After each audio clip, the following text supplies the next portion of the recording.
Game number 1, another best of 3 series on Playday number 1 of Banshee Cup season number 2. Team Mascarade against Team BananaH. So now the franchises are going up against each other. Again, quick introduction into season 2 of the Banshee Cup. So first and foremost, we have, once again, thanks to Psychiv, thanks to Kevin, a $2,500 prize pool. But this time we tweaked things a little bit. Now, you might remember that in the first season of the Banshee Cup, we actually went for some extra bounties. We introduced bounties as a system into this, and we made it so that teams could complete bounties and would get a fixed amount of prize money, of extra prize money. Now, we've took a lot of feedback on from the players, from also viewers, and we decided to change the system a little bit. So now the prize money is actually split. We have $1,500 that go to the prize money for the tournament. It's split between the top 3 teams. And then we have $1,000 of prize money that go into an extra bounty pool. And the way this works is that right now, every time a team completes a bounty, they get 1 ticket for that bounty pool. So let's say, for example, the entire tournament is over. There's a single team that completed a bounty. They will get the entire pool. If there's 2 teams that completed a bounty each team gets $500 and so on and so forth. So as you complete bounties, you're basically fighting for your share of the bounty pool. So some teams, they might really go all in on bounties, some others might not do it at all. At this point in time, we already had 2 bounties that were completed. Dekwaza's team won with Gazlo and Lopaka's team won with Chogal. And just to give you a bit of an idea, so these are the bounties that we're talking about. So we changed also the bounties slightly. We added a couple of ones and we removed some. Noteworthy that it's not meant to be, the bounties are not meant to be on the same level. Some are easier to complete than others, and that's okay. The teams can still farm them. Each team can complete any of these bounties 1 time. So after the Gazlo bounty has now been completed by Dekwaza, they can't complete the same bounty again, but every other team that hasn't played with Gazlo yet still can do that and try to aim for a victory here. Just as a bit of a side note on that in general. Now, when we're talking about the teams in the tournament, this has also changed a little bit. We had a normal tournament last time, but this time we went for a captain's draft. We like to mix that in every now and then. Players could individually sign up for Banshee Cup Season 2. We had more than 100 sign-ups, way more than we expected. I mean, way, way more. And then after we closed the sign-ups, those players, they voted 8 captains. So they cast a vote, 8 captains were determined, and those 8 captains then continued to draft their teams from that player pool. So now we have, in this case, Team Mascarade against Team BananaH. Keep in mind, this is the first match for all of these teams, so we don't really know about the power levels just yet. You can always make an educated guess knowing the players that play for them, but we'll see how it goes, and so far we had some spectacular games already. This is a bit of an idea here what happens in Banshee Cup season number 2, and I think it's going to be a lot of fun. The bounty system that we now adjusted incentivizes teams, particularly in the earlier stages of the tournament, in the round robin phase that we're looking at, to go for bounties. Once that you're in the finals, I don't think that a lot of teams will necessarily go for bounties. Maybe we're going to see 1 or 2, but at that point, each win is so impactful for your ultimate goal to win the tournament and get the prize money there that a lot of teams will probably not be willing to take that little handicap. But again, so far, bounties are looking good here. Personally, I expect that especially in the towards the middle or the end of the round robin phase, we're going to get even more. And yeah, it's going to be a blast. So, lean back, enjoy. We're going to talk about a lot of these things, obviously, in the upcoming matches as well and on the upcoming play days, but it's going to be pretty good. Now, looking at the game that we have at hand here, we're starting with Infernal Shrines as our first map. We have Diablo and also Hanzo now on the red team side for BananaH. Whereas Mascarade came in with Hogger. We got Mopsio and Muradin. Just seeing Mopsio being drafted here is also kind of fun. And yeah, we got Jean Lassalle on Brightwing. And Malthael is now in the mix too for them. So, what does that leave us with for Commander Rex? So, what are we going to get here? The final 2 picks for the blue team on Infernal Shrines. This is our best of 3 series, by the way. So when we're talking about the round robin, then we have best of 3 series coming in, and then later on we're moving into best of 5s. Thrall and Stukov. Team Mascarade against Team BananaH. So I'm not quite sure what exactly happened towards the end of the draft there, but obviously it got cut short a little bit. Now on the blue team side, we got Mascarade with Thrall, Mopsio on Muradin, Commander Rex is playing Hogger. We got Yazu on Anduin. And Taichessa playing on the account here with Vala. On the right side of the map, we got Team BananaH. This is our first map for both of them. Ooh, look at that. Multi-shot build for Vala. This is the map to pull it off if you want to do it, but we only get to see that very rarely.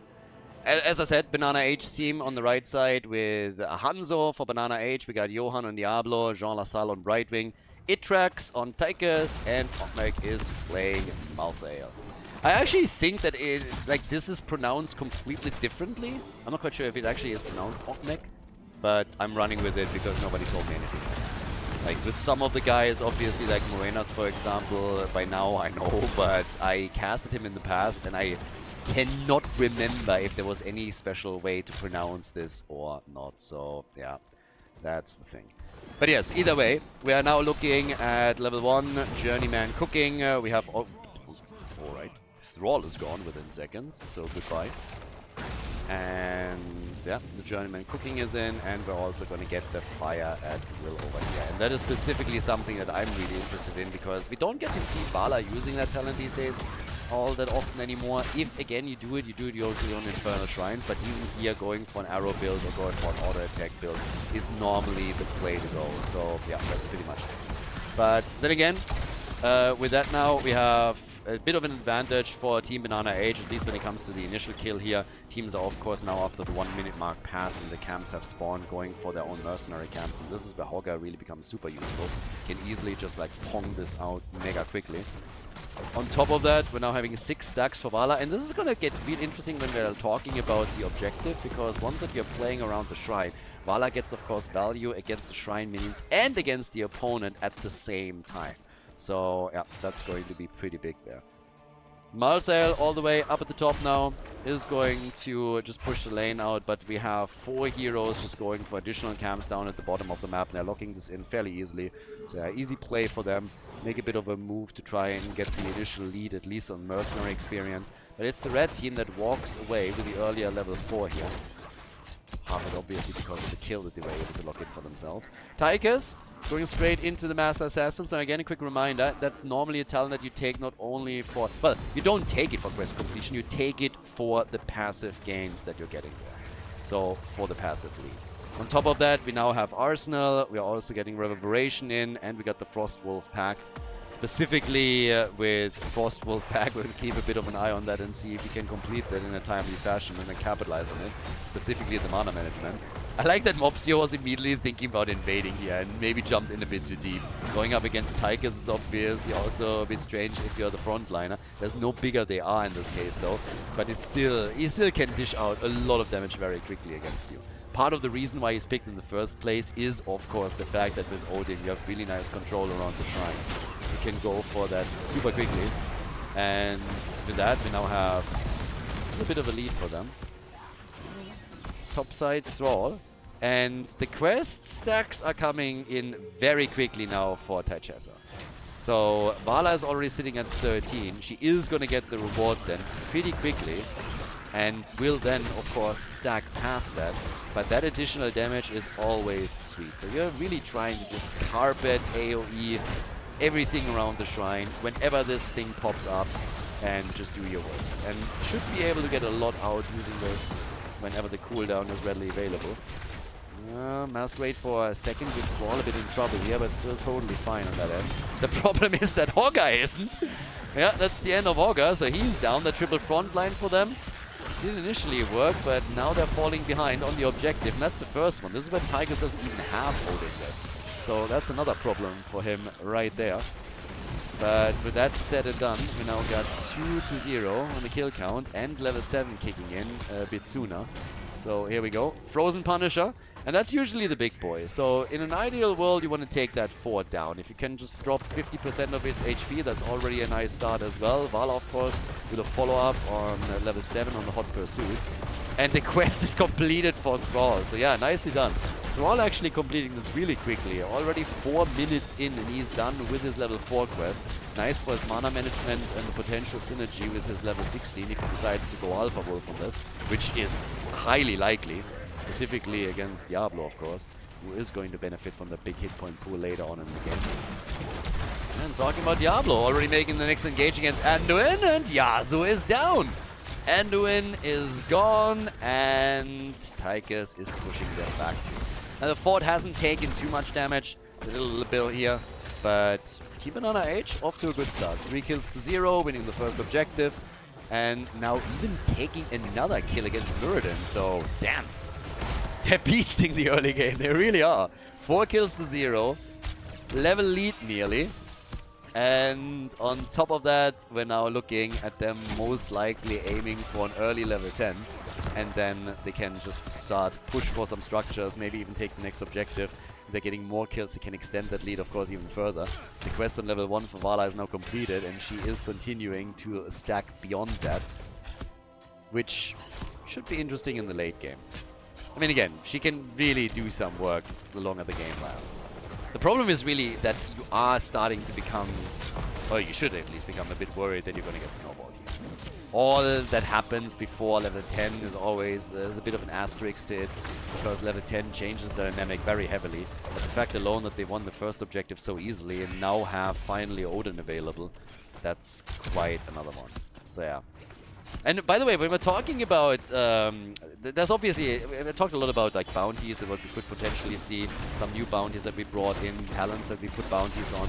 And generally speaking, the idea is to just create games that are kind of fun. The Illidan bounty, for example, is fairly easy to complete for some of the teams that already have an affinity for Illidan and has been played in the past. But we really try to go for things where we thought, okay, this is going to create a fun game. And one of the ults that is heavily underused that we also discussed for just a brief moment was, for example, Drill. The problem is, Drill is just boring. It just is. Drill games aren't exciting. It's kind of fun when a team takes Drill, but it's not like you're like, ooh, it's great. Drill is kind of fun in the sense, it's fun because it's so shit. That's pretty much it. So if you're talking about just trying to create a handicap, that's definitely the case. But it's not that Drill games are really entertaining. So that's one of the reasons why we didn't go for a Drill bounty, even though it was something that we could do. I feel like we have a pretty balanced amount of bounties right now that are pretty sweet. But there's obviously still the chance that in the future we're going to make a couple of adjustments to that pool as well. Now either way, 5 kills to 0 is really telling the tale here. The kill against Thrall at the top lane also resulted in the first stack for Malthael.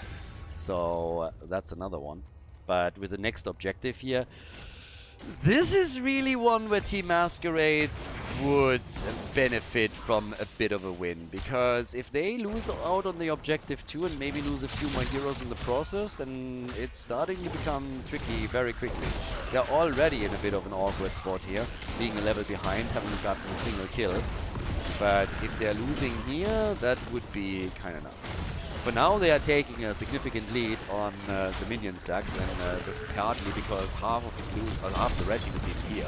They were trying to go for level 13, I suppose, but it took them so long that now it's unlikely for them to get the objective. Unless, of course, they can get quick kills. Malthael is now ready, but it's Brackwing that dies. Finally kill for Team Mascarade, and they take out the support. Big arrow, though! But it's Malthael that falls. At least he gets the kill on Muradin, and therefore the second stack. 33 stacks now for Tychessa on Vala. Vala's damage actually with that. She's at 20,000. But Hogga gets killed. Now after Muradin has been eliminated, the objective is going to go to Team Mascarade, but they still lose. Oh my god, they still lose a lot. And they nearly lose Vala, but the Hanzo jumps over and gets himself killed in the process. So yeah, that's kind of annoying. They were hoping to get the Vala kill with him. He greeted a little bit. He looked at it and was like, I got this. And, well, he didn't have it after all. 7 kills against 3. Level 13 is in.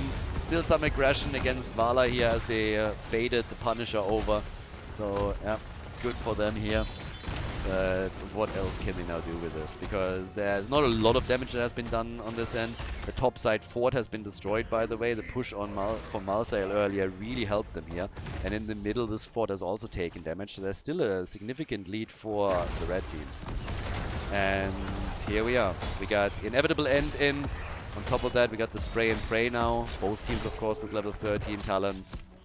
And yep, there's another move in the middle. So Mopsio gets attacked. Misses the Stormbolt. Thundering from the side. They try to go for BananaH again. But Hanzo's fight. Ah, nice! The arrow. Beautiful. Last rights and another kill against Muradin. So they're really targeting Mopsio here. But that was clutch. That could have been a beautiful retreat from the blue team, but they get hit towards the end. And that's now 3 stacks on Malthael, which is pretty impressive. 3 stacks this early on. This is big. This is really big. And this is also spelling potential doom in the late game when the cooldown reduction is fully kicking in for them. So, yep, there's that. Now down at the bottom of the map, we get now 8 kills to 3. Okay, they get the next hit, and Anduin is gone. Nice flanks, good moves. 15.5 now on the board, and that will lead to a huge talent advantage for a pretty long time. That window of opportunity that they're going to get with that is pretty solid. So, here we go. Fort gets destroyed, and this is the final fort. They lost all the forts. Fort in the middle, fort at the bottom, top side, all of them gone. Level 16 is about to kick in. So Team BananaH is doing some incredible work here. They have also 6 stacks for Itrax and Tigers, so I'm not quite sure if this is going to come into play as the game continues. But I can definitely guarantee you that there's a chance that we're going to get a completed Master Assassin towards the later stages of the game, which would be kind of funny. I mean, he's already capitalizing on that passive, of course. But just imagine him completing the quest. Which again, is not the reason why you're picking this talent. Not at all.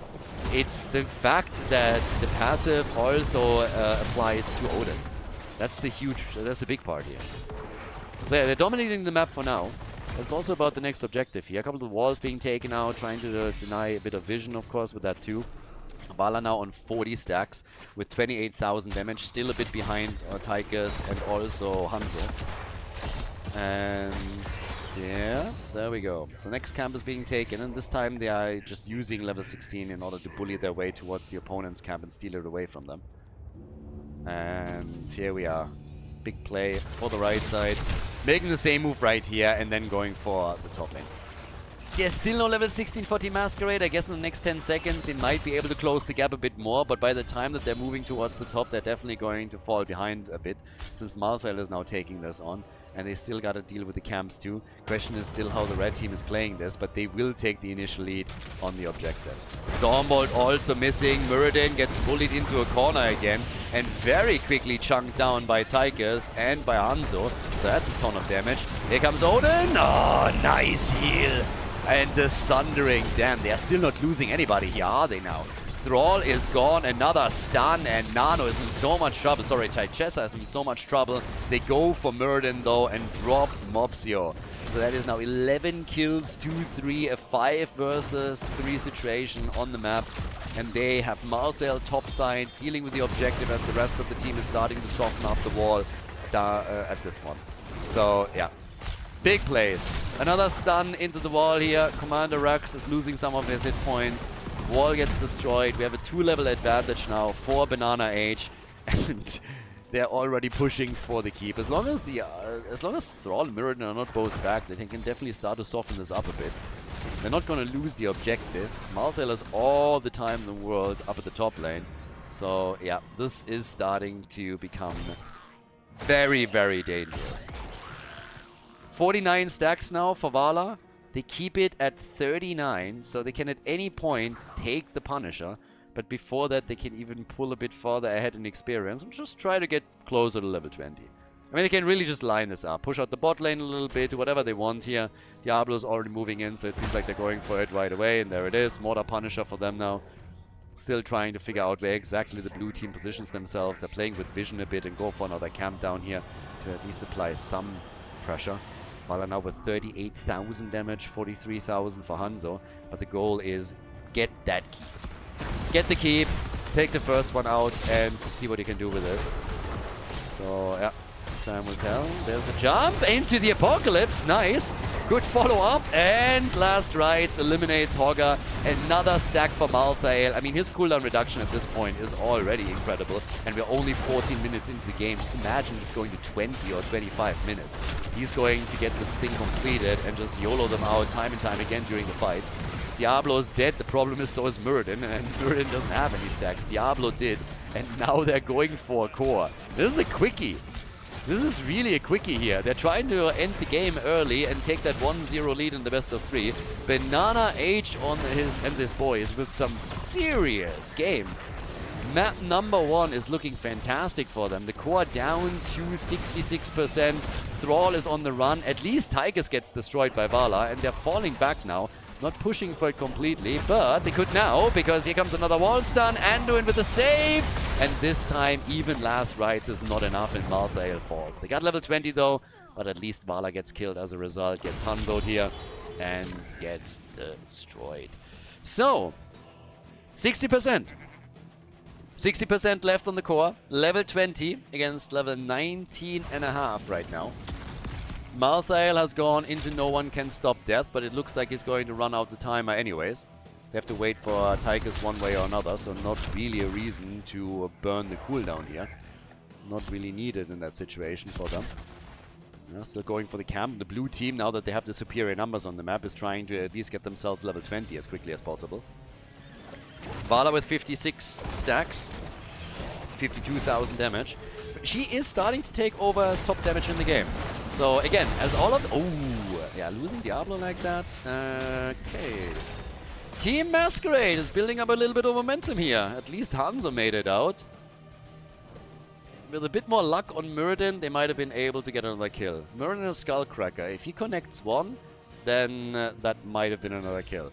But just losing Diablo the way that they just did, bit unlucky. And as I said, Vala is starting to take top damage in the game. So as she is continuing to stack her level 1, she might in the late game be able to help to turn the tides of all of this. So yeah, it's going to be a big one. Dibble's down for another 20 seconds, but here's level 20 for the blue team. So they're grabbing their own Storm talents now, which means that the next fight is going to be played on even talents. But structurally, the advantage for BananaH's team is big. So Vala now with a Farfly Quiver, can't get stolen away here. We get an upgrade on the stun with Power Spike for Hogger. And of course, anything that goes for cooldown reduction is always neat. And Anduin with Inner Fire after the initial Light Bomb. So, maybe a chance to bring this back. Maybe the blue team isn't out of this game yet. 7 kills to 14 tell the tale in team fights. But it's a 5 versus 5 on the map now, and with Diablo participating in some of these minion waves that are being eliminated in the middle, he's also building his stack count back up on the souls. He's on 70, so he still needs to be cautious that he doesn't get killed just yet. Or he's down for the duration once again. Over here, this should also eliminate the Shaman, but the Shrine's now activating, and of course, with level 20, what did Tychus do? He went for Big Red Button. It's a big play for him, so he can use that. 10 stacks on Tychus. He's on 10. He needs 5 more and he's done with his quest. If he can complete Master Assassin, that would be kind of funny.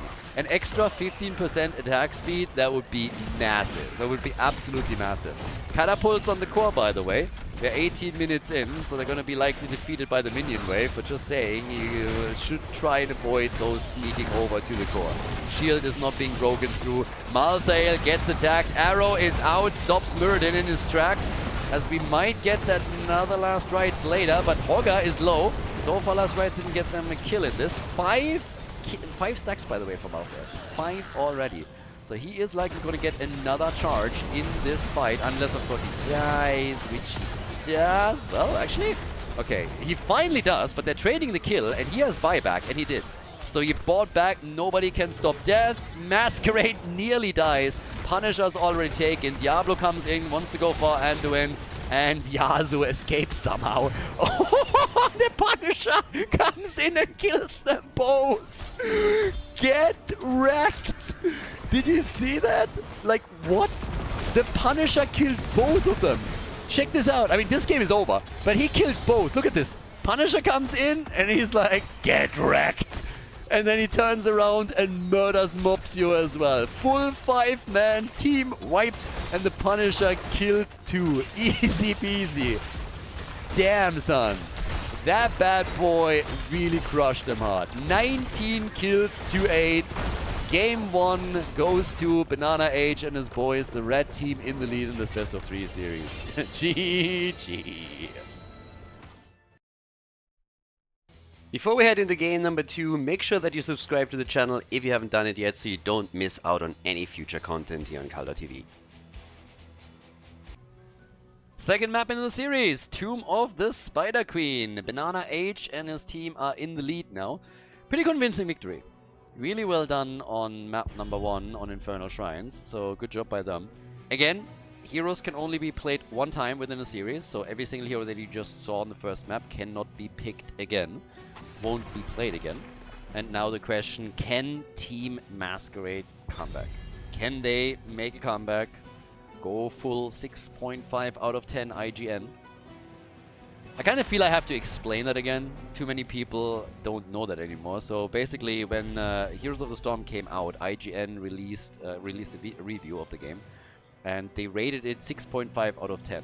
And the guy who made the review was a hardcore Dota 2 fan, and he was, you could tell from the way that the review was written that it was insanely biased, and he just was like hating against everything. And one of the things that he complained about heavily was that Heroes of the Storm has absolutely zero comeback mechanics, like absolutely none. And it's impossible to come back after you fell behind. So ever since then it's become an absolute meme that even Blizzard at the heydays in HTC embraced with 6.5 out of 10. Because, yeah, obviously every time, like, we have so many comebacks, we have maps that are known as comeback maps, and there's always a chance to come back with another team fight. So every time when you see a team now coming back, that 6.5 out of 10 meme is kicking in pretty quickly. But yeah, it was just glorious. That guy obviously had absolutely zero idea what he was talking about and was just like a total hater. Yeah. I mean, a lot of the, the gaming journalism these days is kind of funny. The drama that is around Kotaku these days. I always hated Kotaku with a passion and didn't understand why people were watching it. Sorry, were reading it. But right now, there's like all this drama going on over the last couple of days and weeks, and it is just glorious. I mean, it's like funny as hell. Yeah. Bit of a sidetrack here. Anyways, as we are heading into this, the question, of course, that we have is A, the draft, B, are there bounties? As I explained, 2 bounties have already been claimed. 2 teams have completed one. So if the tournament would end now, each team would get $500, and they could add additional tickets to that list if they are able to complete more bounties. We're going to keep track of those, of course, too. And again, if you guys want to have more information, if you're interested in the leaderboard or any other things, and you're watching this on YouTube, for example, feel free to join the Discord. We're trying to put information out on Twitter. The link is in the description, but most of the stuff is being handled in Discord, so !Discord gives you info there that you can have a look at. People are sometimes saying like, hey, can't you put like the tournament thingy here and there into the videos? And the answer is just simply no. It's too much work. It doesn't really sound like much, but if you in a tournament bracket have to like get screenshots of every single bracket spot in the standings as well, it is way more work than most people think it is to get those graphics going. And yeah, if you want to inform yourself, Discord is the best place to do that, and you can check it out. Normally we're talking about what games or what matches are important for the teams and for what reason. So if you keep track of the tournaments and you're going through them, you normally know where we're at. But if you want to have more info, it's there. You can go to Discord, you can check it out there. Most of the drafts are happening there. Well, the map drafts are happening there, for example, as well, and most of the discussions around all of this. Just a bit of a side note. Leon Malfiorin are now in, and even Alexstrasza is getting banned out. I like that we have now Kerrigan for Taichessa. And we get Mopsio and Jojo. I mean, that's one of the prime picks for Tomb of the Spider Queen for the added wave clear that it gives them. So, yeah, they're going to try for the comeback. 2 wins in a row is what they need if they want to have a victory on the first play day. Again, this is a round robin. The 8 teams are going to play a full round robin. And the first play day is normally where you start to establish the first power levels a little bit to see which teams have been doing well, which teams were crushed. And then on after day number 2, you normally have a bit of an idea, okay, like where are we? Mal'Ganis as a frontline pick now for BananaH's team. We got Junkrat for nice interrupts. We have Malfurion, who can always move in with a few Moonfires in interrupt too. Leo down at the bottom of the map for them. And now the last 2 picks here, Yasuo and Mascarade.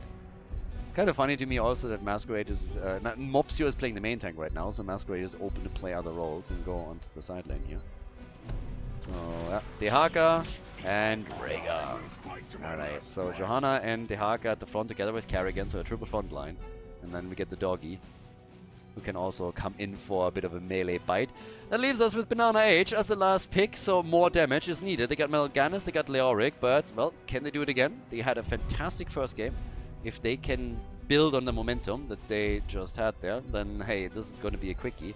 But I suppose that the blue team is going to try their best to fight back there. And honestly, they have good players, so they should be able to pull that off too. Tracer comes in as our final pick for 2 with Spider Queen, and with that we're heading into the second map of the best of 3. Game number 2! On the left we have for the blue team Commander Rex on Mephisto, Mopsio on Johanna, Yasu is playing Rhaegar for the blue team, Taichessa, playing on the account HPT Nano, is playing Carrigan, and we have Mascarade on the Haka. On the right side of the map, the red team in the lead. They only need 1 more map win in order to lock in the W in this match. We have BananaH on Tracer, Okmek on Leoric with Osm's Renewal as his level 1 choice. Etrax on Junkrat, Johan on Mal'Ganis, and Jean Lassalle on Malfurion.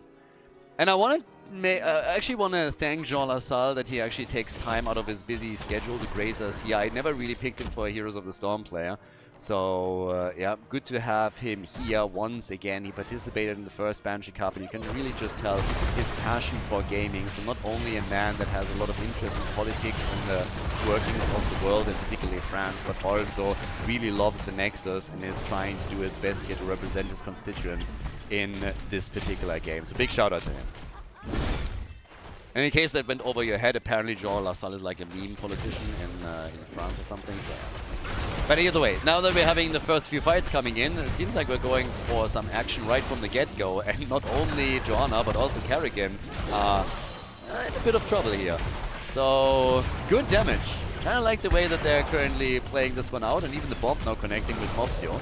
Good aggression from BananaH and his boys, and it is working so far. Grants them a bit of a lead on this. In the rotation between the middle and the top. Down at the bottom of the map, our 1v1 continues too, as we have Neo going up against the Haka and trying to connect those drains like a boss. And yeah, gets some solid work done here. So, cams are obviously up. Everybody's just going for a few gems right now. We have the standard talents for Carrigan with the Fury of the Swarm here on level 1. We get Jojo with the Zealous Glare. Mephisto has decided to go into Skull Missile build, and both teams very early on with their user cams as they're claiming them. Now, with that said and done, still waiting for our first kill here, and also for a little bit of a turn-in. I mean, again, it never really hurts to secure your gems, but we'll see when the teams are going to make a move for this. For now, we have Tracer rotating down to the bottom of the map to assist Leoric. Together they take the Siege Giants and now have added pressure. Still have to deal, of course, with the middle of the map as the next moves are being made there. Yeah, Mascarade. Okay, there's the drain, and there's the lick. Trying to get those a little bit closer to the action and make sure that the Siege Giants don't get too much damage done. As quickly as you can take them out. Well, the quicker you can take them out, the better. So, now, already a bit of a... Ooh, yeah, if Johan can turn in the 14, that would be pretty neat. Every time you can turn in, you should. Specifically the front line. Okay, can they get a kill here? Carrigan trying for the combo, but I love the pressure that they're applying onto Carrigan whenever they have a chance to do so. That's really neat, because the less hit points she has, the more tricky it is for Carrigan to make a play, engage, and get the combo connected. So I really love how they are just trying to keep her low consistently, and that has now been working out pretty well. Now, she can turn this around quickly with one good combo lock and then a follow-up from Mephisto, for example. But we have a lot of CC that comes through, specifically when Johanna has her Blessed Shield. Blessed Shield into a Carrigan combo, the Haka with a lick. But the play is still the same. Dodge the combo, apply pressure, and keep Carrigan just as low as you can to make it difficult for her to engage and make any kind of play here. But they themselves haven't gotten a kill yet either. Now, they are the ones, I would say, who apply most of the pressure right now. Speaking about BananaH's team here. But how far they can go with this, that's a totally different story. So, as is, still a bit of damage being done. Mopsio getting also attacked here. 33 gems turned in against 15. Slight lead for the red team. Early level 7 for them too, but everybody's just testing the waters here right now, trying to edge out small advantages and build up on them. Accumulate a few of them. Level 7 already. Okay, Rhaegar in this case with the purification that he picks up pretty quickly. And with that, maybe a chance to also turn some of those gems in. Both teams have enough for a turn in. Both teams have enough gems right now to get themselves the first Weaver wave. Nice attempt to bounce Mopsio into the team. But Iron Skin was ready. It gets quickly used. Good stun against Mal'Ganis, but Johan should be fine. Mal'Ganis is just insane. Mal'Ganis, honestly, the sustain that guy has, and then also just putting everybody to sleep is incredible. And he might die here, but they killed Rhaegar as a result. And with the Fell Claws, as he moves through the opponent's team, they're able to get another kill. So they're trading him 2 for 1, and are even chasing Commander Rax away now. So great job by them. They still have gems, get the turn in, deny gems to the opponent, and have now the Web Weavers. So yeah, this looks great. They're doing enormous amount of work with this. Mascarade is already starting to move out here all the way up towards the top. We now have BananaH already moving through another minion wave, just making sure that the Web Weavers are also spawning deep. The defense is obviously going to be ready for this. There is technically a chance that all of this lasts long enough that level 10 will be available for the red team. So maybe even a rogue abilities towards the end of this push. If they are splitting out of all 3 lanes, which is indeed what they're doing, they have a chance to make that happen. And this is the real day. Mascarade, hello? Yeah, that is... He should be dead. I mean, not only does the bottom fort now take damage, but Mascarade is in real trouble. Okay, he was able to burrow out, but since he retreated, that fort falls. And that's with the first turn in. That's big. And they're going to get level 10 any moment. So, this is kind of huge. Dehaka was at least able to escape, so I guess good for him. But they are still suffering a lot. So, there's level 10 abilities. That gives us also the Dark Conversion now for Mal'Ganis. Conversion is in, and they get a kill on Mephisto. So, yeah, 3 kills to 1. Bit ahead. Taking the fort at the bottom of the map out, opening up the wall in the middle. They are definitely making some pretty sweet plays now to set themselves even further ahead in this game. And they're securing all of the gems that they're holding that could also give them a second turn-in. And since everybody is going for it, they will complete it. So 2 turn-ins for them in a row, if they want them. And they do. And the opponent has level 10 by now as well. So, interesting way to play this one out. They're going for the cap at the bottom of the map. This is why Leoric actually delayed the turn-in just by a couple of seconds so that he could go for Siege Giants too. Still have to deal with Leo here. Rhaegar, okay. That doggy has a bit of a death wish. Goes for the Self-Ancestral. I mean, that works. They're still trying to take the cap. And they take it. They have a chance. They could. Junkrat isn't here yet. Blessed Shield is out. Web Weavers are on the ground. Twilight Dream. The camp is claimed by the blue team. They went for the risky play and it's working out. Malfurion is dead as well. They get the counter kill. No! Taichasa is able to get away. No counter kill. Instead, Mal'Ganis is gone, so that's 2 heroes eliminated. If the Web Weavers can at least do some damage at the top, then that would be wasted. But that was a big risk for the blue team and it paid off. They came in, Rhaegar literally diving onto the point and then using Ancestral to not insta-die. But it worked out. They bought enough time for the rest of the team to rotate over. The defense is still strong. Maybe a counter kill now? Yasuo? No way. Yeah, Yasuo gets away. That's 2 heroes that are now barely able to escape. Kerrigan was the first one. She made it out. Now Rhaegar survives. So yes, the blue team definitely risking quite a bit in order to make these moves. But they survive. It's all working out for them. And yeah, it pays off. They closed the gap. The Web Weaver wave didn't do enough.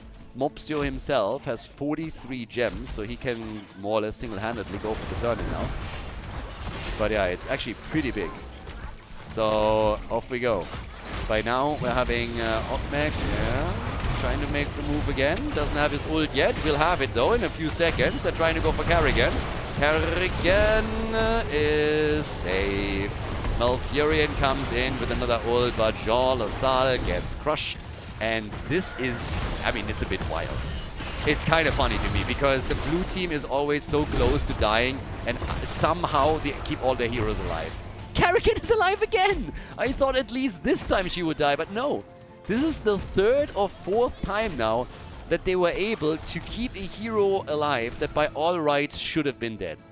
And if those kills come in, it's a totally different game. But right now, they're not. And that's all that you need. I mean, at the end of the day, sometimes you have a play that looks... again, Blue Team is taking a few risks. But you gotta take risks. They saved Rhaegar, they saved Kerrigan twice in a row now, both of them. And nobody was lost there. So, from the perspective of the red team, this is a little bit frustrating. They got so close multiple times to get those kills, it would have turned the fight for sure. But they're just not able to solidify them. And, again, that's obviously what you have to do at the end of the day if you want to win the video game. So now we have 4 kills to 3, elite in kills for the blue team. They still want that turn in, and just look how many gems they have. They have 117 gems now. That's 2 turn-ins in a row if they get them.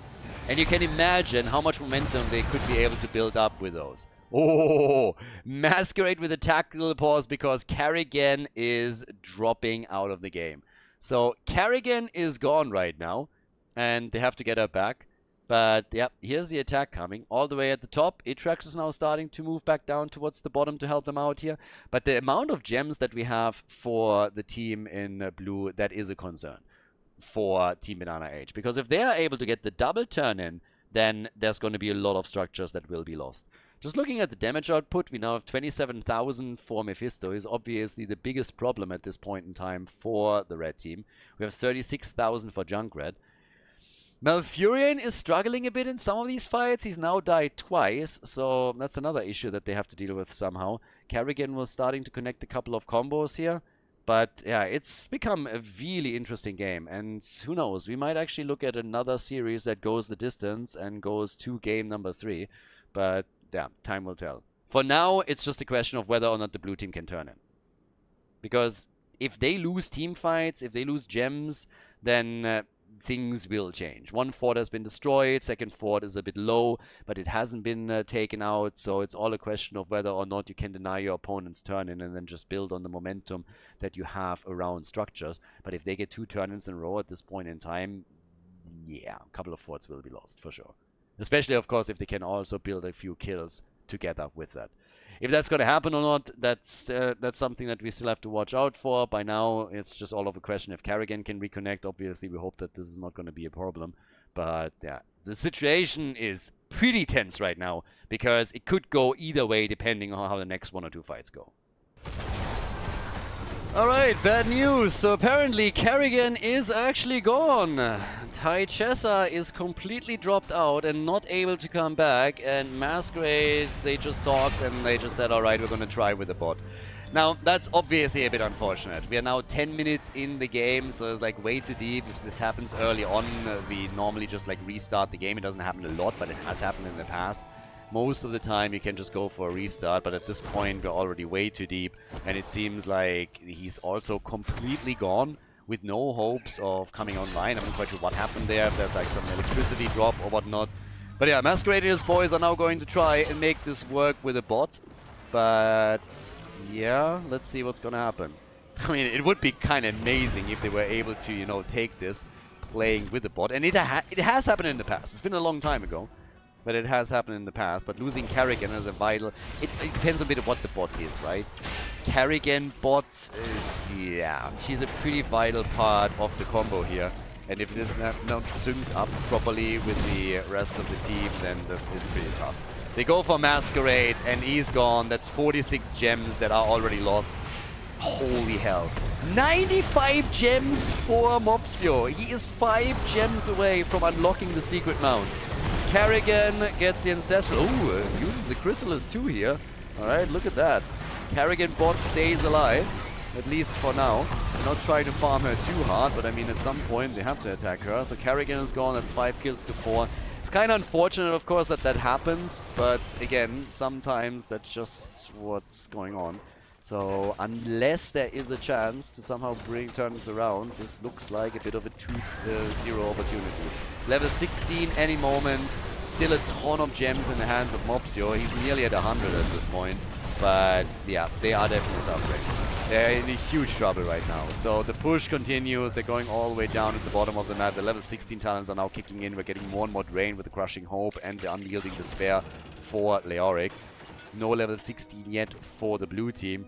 And Mopsio is just sitting tight, trying to turn his gems in. And he is able to finally deliver, so they're gonna get a Web Weaver wave. Yep, they're gonna get a Web Weaver wave. Good for them. So one objective in play for the blue team. They are going to try and play this out somehow. It would be kind of fascinating if Karrigan would just unleash a dead-on combo that leads to a kill and they are able to move in. So yeah, Mopsio on 63 gems now, gets booped around a little bit. Okay, and here comes the attack, but here also come the Web Weavers. Riptire connecting with 3, nice damage boost for him. Mopsio gets targeted, is in trouble, and Karrigan gets killed by BananaH. So does Johanna, that's the gems gone. The Haka died as well, they don't recover the gems. And that is now 2 heroes that can theoretically still try and push with the Web Weavers, but obviously the chances of them making any kind of big play in this situation are slim to none. 4 kills, 2-8, and yeah, things are not looking good. I mean, yeah, that's unfortunately sometimes the problem. We waited quite some time for Techessa to come back, but then at some point Mascarade just announced that apparently it's all over. So it doesn't sound like there was only a problem disconnecting from the game, but I suppose that internet completely dropped for him and is not about to be back. I mean, again, we'll see. Tomorrow we have Playday number 2 also kicking in, so I hope until then they have at least a chance to get him back in, or at least play with a sub. For now it seems that the red team just has to go through the motion in order to complete this one. With 8 kills to 4, now not only a turn-in but also a boss that they're about to get. Well, actually they're banning the boss. Instead they're making their play for that. Alright, so apparently blue team has announced, yep, we are going to just like wait this out. You can just end it. No Fury zoom yet, and they all just left. GG, 2-0 victory for BananaH and his boys.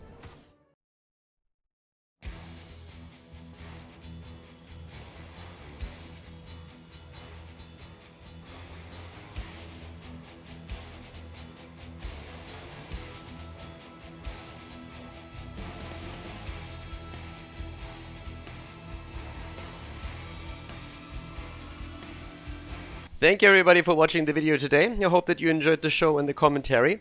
And keep in mind that the spoiler protection that is going to run for the rest of the video is made possible by all the support on patreon.com. So guys, if you want to support my work, if you want to help me start new projects and keep the spoiler protection in place, please consider heading over to patreon.com/Khaldor. There's also a link in the YouTube description, and check that out. Thanks in advance, and see you guys next time with more esports coverage here on Khaldor TV. Have a great day.